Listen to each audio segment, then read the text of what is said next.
Hi everyone, Father Phil here. We start our day at Bunratty Castle. You can see here over my shoulder a house with a thatched roof. That's how they would have done it back in the day. And down here, the entrance to the castle, a large castle entryway. And behind me, there it is. The castle built in 1425. The last of multiple castles built on this site. An incredible place. Bunratty, meaning Bun, the mouth, and Ratty of the Ratty River. The castle at the mouth of the River Ratty. The entrance to this castle was 15 feet above ground level. You would need a drawbridge in order to get in. Notice the floor plan of the castle, how there are 4 towers, one on each corner, and the floor plan is roughly a square. This will make sense when we look inside, where you'll see one large room in the center on the first floor, and another large room above it in the center of the second floor, and much smaller rooms along each of the towers. Here's a floor plan of the castle.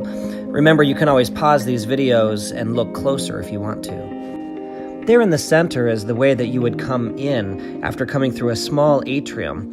This first floor large room is for the guards. Here's the room from another angle. There on the left is an extremely large fireplace. The veteran guards would be on the left side of this room. There was a line down the middle. The new guards would have to stay on the further side away from the fireplace. There in the center, you can barely see it. A small little door goes to the dungeon. We'll come back to that at the end of this section. Everything in the castle was designed with defense in mind. There were trapdoors and floors and murder holes and ceilings where people could shoot down. What you see here is one of the stairwells up and down the towers. They were designed narrow enough so that a right-handed invader would have a hard time swinging their sword. You would end up, you can imagine here, hitting the stone of the stairwell if you tried to swing. Right-handed defenders would have a much easier time with their swords. Here's the large center room just above the guard room. This room is actually the rest of the center of the castle. You'll see in a moment the ceiling is quite high. This is where the Earl would sit in that large chair there, which would be only for very special visitors. Usually he would dispense justice from a small window. Notice the fireplace there at the center of the floor. That fire would send smoke straight up here into the ceiling, where it would go straight out the middle, where there was a small chimney. As they spoke about this room, they pointed to the antlers on the wall. These are humongous antlers, 5,000 years old. They said they were discovered in a bog from a now extinct species of giant elk. In the tower, some rooms were very simple. This one was a church that was an altar there in the middle, and there on the right for the reserved sacrament. This room was quite a bit nicer, although everything really very tight because you were in one of those 4-corner towers. The largest room in the place, apart from the Earl's meeting room, is the Earl's bedroom, which is what we see here. What do you think that big metal thing is behind the fireplace? We were told it was a reflector to send the heat out into the room. The kitchen was in one of the towers. What do you see above the fireplace there? If they look like turtle shells, you're right. They would use those as serving dishes. Here we are now up at the top. You can see the view and how close we are to the River Ratty.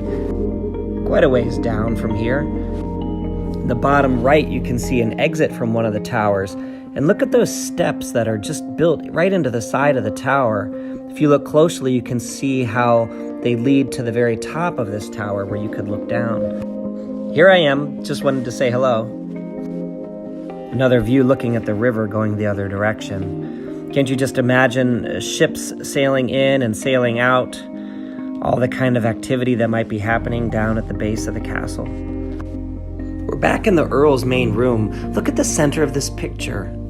Do you see what looks like a hole? It is a hole. You can see it on the right of this room, between the statue and the up and down black painting. It's a hole in the wall to that stairwell of that tower. You've heard the saying, the walls have ears. Literally, they did and do, still to this day in this place.